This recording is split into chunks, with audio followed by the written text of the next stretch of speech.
Bonjour et bienvenue sur la chaîne de la chance et de la réussite. En parallèle de mes vidéos pronostics sur le Quintet Plus du jour, et pour remercier mes plus de 4000 abonnés, je vous présente aujourd'hui ma méthode complète pour vous permettre de réaliser vos propres pronostics. Allez, c'est parti! Je vous invite bien sûr à vous abonner à ma chaîne, à mettre un petit pouce en l'air et à activer la petite cloche pour être prévenu de mes prochaines vidéos. N'hésitez pas à découvrir mes livres en vente sur Amazon et sur mon blog trodechance.com. Tous les liens sont en description sous la vidéo. Commençons par choisir notre course. Nous allons partir sur le Quintet Plus de jeudi 9 juin 2022. Si vous allez sur le site du PMU, pmu.fr, vous aurez déjà accès à pas mal d'informations sur la course. Par exemple, le Quintet Plus de jeudi prochain se déroule sur l'hippodrome de Longchamp et c'est le prix du Bel Air qui a été choisi. Nous retrouvons alors 16 chevaux de 3 ans, mélangeant femelles, mâles et hongres, des mâles castrés. Ils vont concourir pour une course de plat de seulement 1300 mètres. À partir de cette course, nous allons étudier 5 critères qui vont nous permettre de constituer notre pronostic.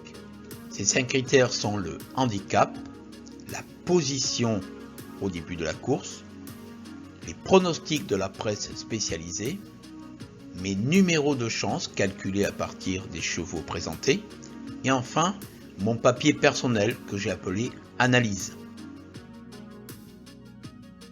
Commençons par le critère handicap. Dans les courses à handicap, pour équilibrer en théorie les chances de tous les chevaux, on charge les meilleurs partants d'un poids supplémentaire, poids calculé en fonction de leur précédent résultat. C'est le cas pour notre course. Le numéro 1 partira donc avec le handicap le plus fort, tandis que le numéro 16 sera le moins chargé. Bien entendu, ce critère est à mesurer en fonction des conditions de la course, sa longueur, l'état du terrain, la forme des chevaux, etc. Passons au critère de la position. La position à la corde est un critère qui ne fait pas l'unanimité chez les turfistes, mais elle joue un rôle important sur les courses de plat courtes qui vont avantager les animateurs et où il est difficile de refaire du terrain. En règle générale, les 6 premiers numéros de la corde ont un avantage certain. Notre course ne fait que 1300 mètres et donc le critère corde aura une valeur non négligeable. À Longchamp, c'est souvent les 10 premiers à la corde qui sont à retenir. Et c'est la corde numéro 2 qui obtient souvent les meilleurs résultats. Le critère suivant prend en compte les pronostics de la presse spécialisée. Vous trouverez une multitude de sites internet qui vous proposeront leurs pronostics avec plus ou moins de réussite. Par exemple, pmu.fr vous donne accès à une synthèse de la presse. Pour ce jeudi 9 juin 2022, c'est le 7 qui apparaît comme le grand favori devant le 1 et le 9. Par contre, le 4, le 16 et le 3 ne semblent pas être dans leur petit papier. Le critère suivant est bien sûr totalement spécifique à ma chaîne Trop de Chance, consacrée à la chance et à la réussite. Je ne vais pas aujourd'hui rentrer dans les détails, car cela mérite une vidéo à part entière, mais juste vous dire que les numéros de chance sont issus en travaillant sur le lieu et le nom de la course, ainsi que sur la date du jour. Pour ce jeudi 9 juin 2022, j'ai estimé que les numéros 9, 3, 5, 15, 6 et 1 avaient un niveau de chance supérieur aux autres numéros. Mon dernier critère est le plus long à réaliser puisque cette fois, je fais mon papier en m'appuyant sur une analyse de toutes les informations accessibles que je vais recouper avec ma propre expérience.